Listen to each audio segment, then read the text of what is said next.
E aí, galerinha, voltei. O tema hoje da nossa videoaula são os peixes. Primeiro, para entender, vamos lá fazer um momento relembre de aulas passadas. Bom, até então a gente havia falado de animais, nós já estávamos falando dos animais, né, do reino animalia, porém nós falamos de invertebrados. Bom, agora nós vamos passar para os peixes. Existe toda uma historinha aí, tá? Dos cordados, como vai aparecer essa coluna vertebral. Isso vai ficar para um outro momento, depois você dá uma olhadinha aí, vê se você acha um link falando sobre os anfioxos, que a gente vai contar a evolução dos cordados, tá? Cordados e vertebrados vai ficar aí para esse momento a mesma coisa. Então vamos lá. Para ficar mais didático, eu vou fazer só uma fala aí de forma resumida dos itens importantes. E aí depois, conforme for necessário, a gente vai entrando em detalhes em cada um desses itens. Bom, mas só para a gente entender. A coluna vertebral, ela surge através de uma estrutura chamada notocorda. Então, o dia que você ouvir a palavra notocorda, você lembra. A notocorda é a primeira estrutura que aparece, tá? Em animais que a gente vai considerar protocordados. Depois essa notocorda vai dando o molde para o que vai ser a nossa coluna vertebral. Então vamos lá. Peixes, independente do tipo, ele já possui uma coluna vertebral, tá? Ele já possui um esqueleto, tá? Ele possui um crânio, uma cabeça bem desenvolvida. Ele possui mandíbulas, porque nós vamos falar da história da mandíbula também, tá? Como que ela aparece nos seres vivos em outros momentos. Então, os peixes, independente do tipo, já vai ter as mandíbulas, tá? Vamos lá. E já tem um sistema nervoso que a gente vai falar que é encefálico. Ele tem um cérebro. Tudo bem? Então, bora lá? Vamos mergulhar nessa história comigo? Primeira coisa que eu preciso entender é que peixe é aquático. Óbvio, você já viu peixe com asa nadando. Tem uns peixes aí que conseguem sair da água, tem peixe que tem pulmão, tem peixe que salta, mas voando eu nunca vi nenhum não, tá bom? Reza a lenda que existe um peixe voador, mas não é que ele voa, ele consegue dar grandes saltos, tá? Ele não sai assim migrando pelos céus, não. Peixe, gente, é exclusivamente aquático. Ah, funciona mais ou menos assim. É dois grupos de peixe. Os que são marinhos, que são do ciclo? Não, tá? A classificação de peixe vai um pouquinho além de onde ele está. Mas vamos lá entender. Primeiro nós vamos falar o seguinte. Antes de aparecer o osso propriamente dito que você conhece, o seu ossinho, sabe, as suas costelinhas, os seus ossinhos do dedinho, antes de aparecer esse osso, a gente teve uma estrutura que a gente vai chamar de esqueleto cartilaginoso ou condrictes, que são os peixes cartilaginosos ou os condrictes. Tranquilo, gente? Então, esses dentro da evolução, apareceu ali notocorda, que não sei o que, peixe que rolou a evolução, peixe condricte. Então, olha lá. Mas, o que é peixe condricte? Peixe condricte nada mais é do que os peixes que possuem esqueleto cartilaginoso. Tem nome? Tem. Tubarão, arraia, tá? Quimera. Tem alguns outros aí, tranquilo? Então nós vamos falar do tubarão, beleza? Tubarões e arraias são peixes cartilaginosos. Professora, arraia é peixe? Não parece, mas ela é peixe, tá? A diferença é que ela tem, ela tem o seu corpo achatado, tá? E as suas nadadeiras, né, elas são já emendadas, para ficar mais fácil para você entender, elas já são todas agrupadas ali ao seu abdômen. As arraias, elas também têm bocas ventrais, então a boca fica na parte de baixo, como se fosse na barriga do indivíduo. Tranquilo? Bom, e os tubarões? Tubarão é um negócio assim, né? Dá um medo. Gente, primeira coisa, vamos desmistificar isso aí. Tubarão tem coisa mais gostosa para comer do que ser humano. Quando rola os ataques de tubarão, normalmente é porque os tubarões, tá? Eles se confundiram com algum tipo de alimento ou foram atraídos por conta da presença de sangue. É verdade que tubarão sente uma gota de sangue, não sei quantos mil litros de água? É a mais pura verdade. Os tubarões, eles têm assim um sistema de sensitivo, né? Um sistema de sensações aí extremamente desenvolvidos. Eles conseguem sim sentir a quilômetros uma única gota de sangue no oceano. Oh, que medo! Vamos entender isso aqui. Tubarão, primeiro, ele tem 5 pares de brânquias e elas ficam expostas. Aquele negócio que a gente vê no pescoço do tubarão lá, quando ele vai tum, tum, tum, tum, tum, tum, tum, tum. Pegou! Então, aquilo lá são as brânquias do tubarão e elas ficam expostas. Tranquilo? Tubarões? Ah, olha que legal! Professora, e daí rola um namoro tubarão e tubaroa? Tubarão fêmea e tubarão macho? Rola. Eles têm um órgão copulador. Pênis pro? Não, chama clasper. É similar ao pênis, mas é o clasper. E os tubarões, eles possuem, tá? Na maioria das suas espécies, não sei agora se existe alguma espécie que não faz assim, mas vai saber, né? Então, olha lá. Os tubarões, eles têm como, geralmente, fecundação interna. Então, tem o clasper, tá? Que adentra lá na cloaca da fêmea e libera os seus gametas, seus espermatozoides. Gameta de tubarão chama espermatozoide igual ao meu. Igualzinho seu. Espermatozoide. Inclusive, é bem parecido. A estrutura.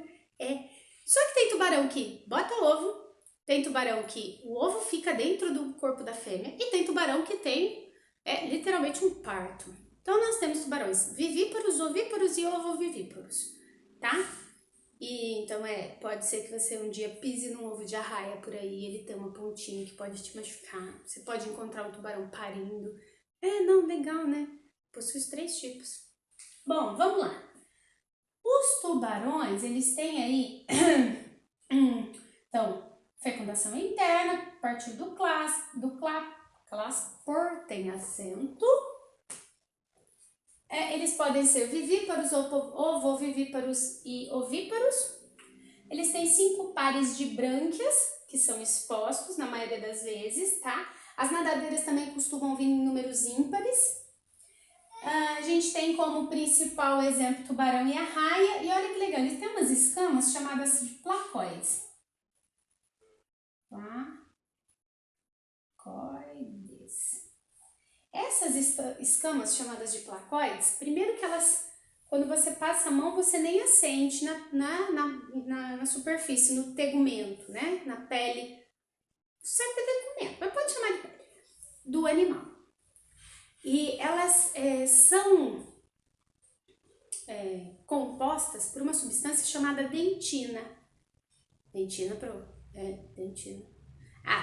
Você tá ficando doido. Não, gente, a dentina é o nome mesmo, eu não tô me confundindo não, é isso, dentina. Dentina, mas dentina não vem de dente? Olha que legal. E tem relação uma coisa com a outra aí. Nós vamos ver em outros momentos do que exatamente eu tô falando agora. Mas se lembre, esses animais têm escamas, então tubarões têm escamas placoides, tá? Também que são formadas por uma substância chamada dentina. Só para vocês saberem, assim, para dar um... Se vocês forem procurar, fazerem mais uma pesquisadinha aí, vocês podem encontrar que tubarões têm no focinho dele, né? Na parte superior, na parte anterior do focinho dele, na parte da frente, ele tem umas células altamente especializadas, tá? Para sentir as coisas. E essas células, elas também são como se fosse uma lixa, tá? E às vezes o tubarão nem ataca a pessoa, cara, ele nem chega a morder. Ele só dá uma focinhada e já arranca o braço, tá? Por isso que às vezes no ataque de tubarão a pessoa sobrevive, porque às vezes Simplesmente o tubarão veio, deu aquela focinhada, né? Arrancou ali um membro com a velocidade que ele vem, com a força, e por conta dessas células que também são dentinadas, ele tem serrinhas, tá? E aí quando ele percebe que não é o alimento dele, ele fala, vixe, isso aqui? Comer isso não, eu vou atrás de outra coisa, vai que eu acho uma tartaruga bem gostosa por aí. Principal alimento, tá? Dos tubarões. Tem tubarão que come outras coisas? Gente, tubarão, a gente tem várias espécies, tá? E aí a gente tem algumas que são mais caçadoras e carnívoras, mais violentas, e tem outras que não, tá? Mas geralmente eles são carnívoros, mas pode ter sim tubarão onívoro ou tubarão com algum outro tipo de alimentação. Mas vamos lá, eu disse que tinha 2 tipos de peixes. Então eu tenho aí os peixes, os condrictes. Tem tubarão de água doce? Cara, super legal essa história. Vocês acreditam? Olha, não tem uma espécie que vive em água doce, assim, muito conhecida, mas tem espécies que vai para água doce. Inclusive, no Brasil, já aconteceu algumas vezes de encontrarem tubarão nos rios da Amazônia. Mas sim, ele nada, tipo 2, 3 mil quilômetros rio adentro, tá? Ele consegue se adaptar aí à mudança de salinidade da água e vai embora. Tranquilo? Bom, vamos lá. Nos peixes ósseos. Os peixes ósseos são o grupo que a gente vai ter mais tipos de peixes, tá? Então, a gente vai aí do pacu, tilápia dourado, salmão, tainha, sardinha, tá? Então, peixes tanto de água doce quanto de água salgada. E peixes que fazem os 2 ciclos, como por exemplo, o salmão, para ele se reproduzir, ele volta para a água doce. Se reproduz, tá? Muitas vezes até morre logo depois que se reproduziu, ou é pego, ou é pescado na saída do oceano, tá? Muitos nem chegam até lá, né, para se reproduzir. Mas eles se reproduzem em água doce, vivem um período de tempo em água doce enquanto ainda levinos, e aí seguem um caminho de volta para o mar. E tem muitas espécies de peixes que fazem isso. Bom, vamos lá. Principal diferença aí é as brânquias de peixe ósseo você não vê. Como assim, eu não vejo? Ela tem literalmente umas abinhas lá, né? Que a gente chama aquilo de opérculo. O opérculo tem a função de proteger brânquias, tá? Normalmente as brâncas de peixe ósseo vão estar em números pares. Então, se tiver 8 de um lado, vai ter 8 do outro. Bom, os peixes ósseos apresentam como novidade evolutiva aí a bexiga natatória. Depois eu explico como é que os tubarões fazem para fazer essa história de bexiga natatória. Bom, como é que funciona isso aí? A bexiga natatória nada mais é do que bexiga. Bexiga. Bexiga você enche do quê? Não. Vai encher de ar. Vou encher nossa bexiga de ar. Só para ela aí, enche ela de ar. Então, olha lá. Quando você enche a sua bexiga de ar, ela fica mais leve, né? Se você, por exemplo, estivesse numa água, ela iria flutuar, ela iria para cima, boiar. E quando você esvazia a bexiga, ela afunda. As bexigas natatórias funcionam do mesmo jeito, elas são similares aos nossos pulmões, até se for pensar. Porque para você boiar, você precisa estar com os pulmões cheios de ar, senão não vai conseguir boiar, tá? Então para técnicas para boiar. Enche o pulmão de ar, relaxa e vai. Quanto menos respiração longa você tiver aí, né, menos soltar, mais tempo você vai ficar boiando. Mas precisa aprender a respiração? Não, você precisa ter uma quantidade de ar maior dentro dos pulmões. Não precisa necessariamente aprender a respiração. A fecundação desses animais são uma fecundação externa, tá? Botam ovos, então são ovíparos. Esses animais têm uma escama discoide, tá? Uma escama discoide. Elas vão ter categorias aí, dependendo do peixe, tá? E a parte legal, vocês sabiam que tem... Então, cara, peixe com pulmão? Tem. Pode pesquisar aí. Piramboia. Piramboia é um peixe pulmonar. um dos, né? Mas assim, piramboide. Tem peixe? Tem. Mais ou menos assim, ó. Teoricamente, ele desenvolveu a bexiga natatória para respirar fora da água, tá? E as piramboides, elas conseguem ficar em ambientes lamosos, por exemplo, na lama. Vamos lá. Uma característica comum a todos. Todos os peixes possuem já uma circulação fechada e incompleta. Por que incompleta? Porque tem mistura de sangue venoso com sangue arterial. Dá licença aí, vamos pegar canetinhas. Só para lembrar, sangue venoso sempre em azul, sangue arterial sempre em vermelho. Pensar aqui, ó. Que está vindo, passa sangue venoso aqui, tá vindo aqui, passa pelas brânquias, ganha oxigênio, segue aqui, porém, aqui no coração, eu ainda tenho sangue venoso. E aí, como ocorre essa mistura de sangue venoso com sangue arterial, eu vou dizer que essa circulação é incompleta, tá? O coração dos peixes costuma cair em prova, tá? Normalmente eles colocam lá 3 desenhinhos, 4 desenhinhos, que seja, um coração com 2 cavidades. Então aqui eu tenho 2 cavidades, parte de baixo, parte de cima, né? Superior e inferior. Então aqui átrio e ventrículo. Então acho que tá meio inverso aí o tamanho, mas só para vocês entenderem. Existem coração com 3 cavidades. Existem coração com 4 cavidades, porém sem o septo ventral, sem o septo principal completo, tá? E existem os corações com 4 cavidades, que é o nosso. Vou desenhar aqui bonitinho. Então, existe coração assim, existe coração assim, um buraquinho lá, ó, falta um pedacinho aqui. Existe coração assim, tá? Existe coração do peixe, né? Assim, sem essa divisão não é completa. Tranquilo? Então, ó, toda vez que aparecem essas cavidades, eles pedem para que você identifique qual é o coração de cada ser. Então, sempre lembrando, coração bicavitário está nos peixes. E coração tetracavitário, tricavitário. Calma, gente, nós vamos falar sobre cada um deles, fiquem com calma. Peixes bicavitários, tranquilo até agora? Vamos lá para algumas coisas importantes que às vezes pega a gente aí e dá uma certa dificuldade. Como nessa aula nós estamos deixando aí, tá pulando um pedaço, se for pensar, de toda a história evolutiva, vocês não estão entendendo como, né, todos os órgãos chegaram a esse ponto. Então a gente precisa lembrar aí. Então quando a gente pensa, lá ó, intestino completo apareceu lá em nematóides, tá? Depois você procura a aula de nematóides aí. Então intestino completo aparece lá em nematóides.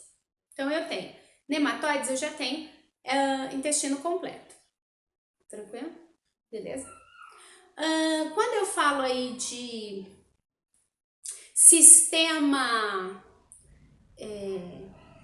excretor, rins, os protonefrídeos já aparecem lá no... os metanefrídeos já aparecem anelídeos, tá? Então, esses animais, eles têm sistema nervoso tudo certo, completinho, né? Inferior ao nosso, mas completo, tá? Eles já têm o sistema digestório, como manda o figurino, a digestão é totalmente extracelular, é tudo dentro de órgãos, nada dentro de células, tá? Já absorvem lá, assim como nós absorvemos. Esses indivíduos também têm um par de rim, tá? Então eles têm 2 rinzinhos aí por onde sai. Para vocês saberem, peixes liberam na sua maioria das vezes amônia, tá?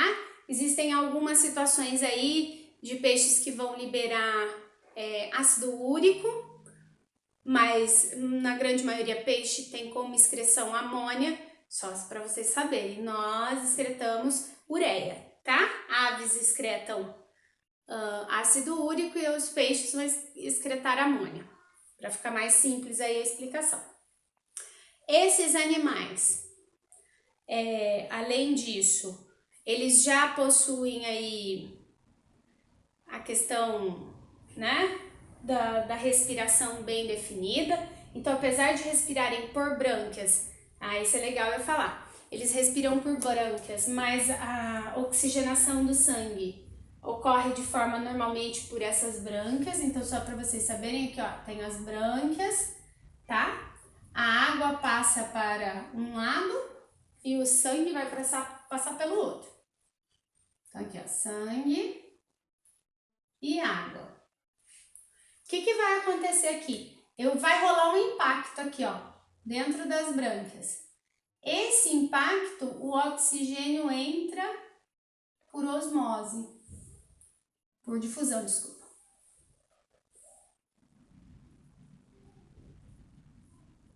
O peixe bebe água? Bebe. A água funciona mais ou menos assim, ó. O peixe de água doce não precisa beber água porque ele está no meio hipotônico. O peixe de água salgada está no meio hipertônico, precisa beber água. Hipertonicidade a gente vai falar num outro momento, mas peixe bebe água, tá?